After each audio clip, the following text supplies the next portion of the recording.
Hi, my name is Pashri. I'm with Entrepreneur Now Awards, and today we're at GMASA conference.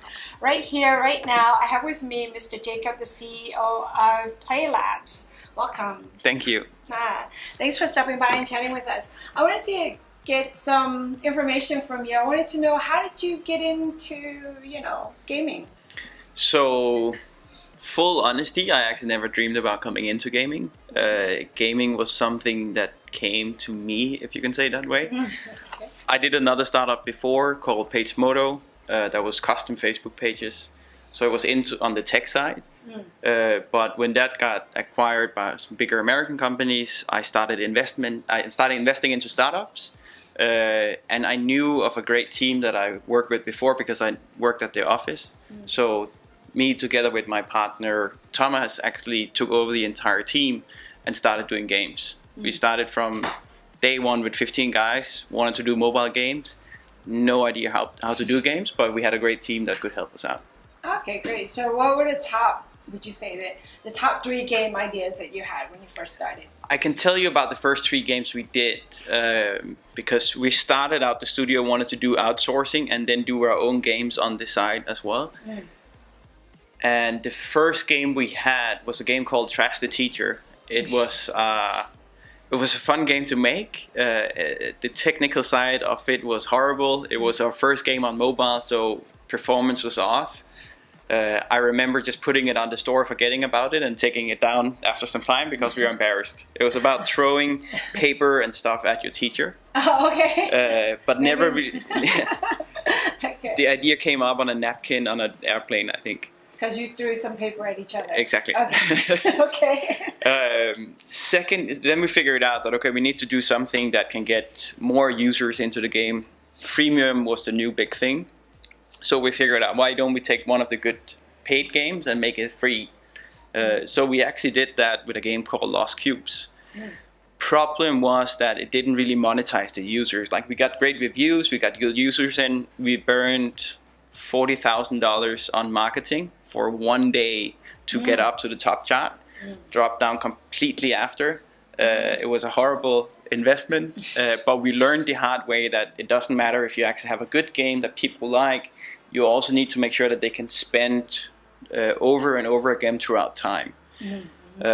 So when we learned that, we came to our third game, Juice Cubes, where we started looking more at, like, instead of looking at what games get the most downloads, we were looking at what games were making the most profit.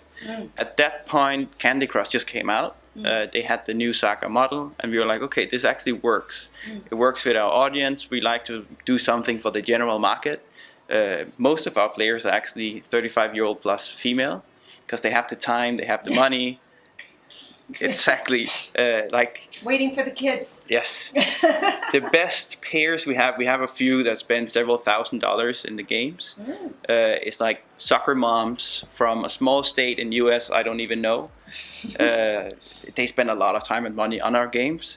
And that game, Juice Cubes, are more into how do you say? It's called Match 3, simple puzzle game. You have a lot of levels you need to solve.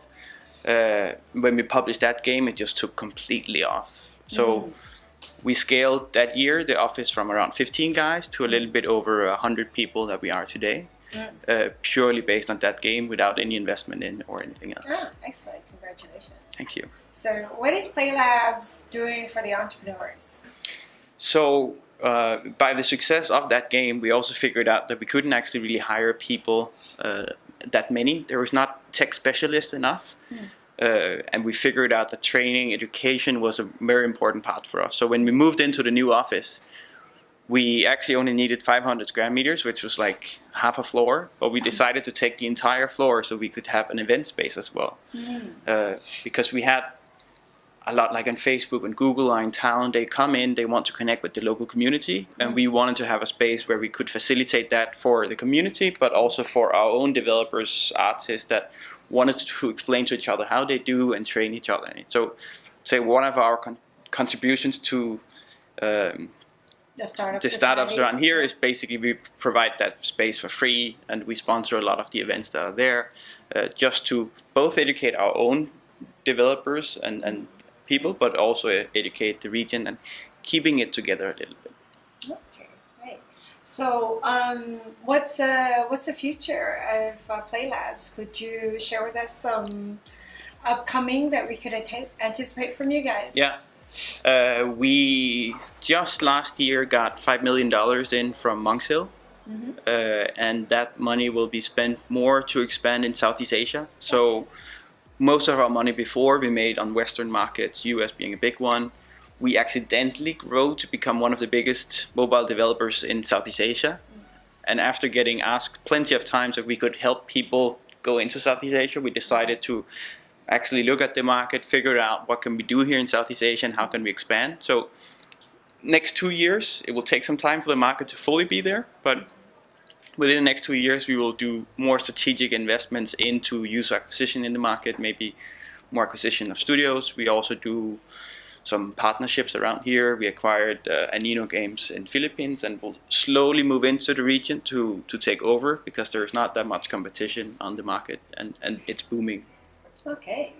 What do you think has been like the catalyst for this massive focus in Southeast Asia? If you look back at the markets, Western markets were early on very popular because they had the credit cards, the internet penetration, and everything else. Focus then moved to China that had the year of boom. Same with Japan and Korea, especially within gaming and apps. The markets are now so competitive that everybody is looking for new areas to expand. And there are Middle East, there are Africa, there are South America, and there's Southeast Asia. And where we can see is that the highest growth is actually happening in Southeast Asia. So a lot of people are coming out of, a lot of companies are coming out of more competitive markets, trying to find new players, new areas where they can actually grow. And Southeast Asia is one of those countries. Okay, great. Thank you so much for your insights. No problem. Okay, so we'll talk again soon. Yeah, let's do that. Okay, thanks for stopping by, and we'll see you guys again soon too.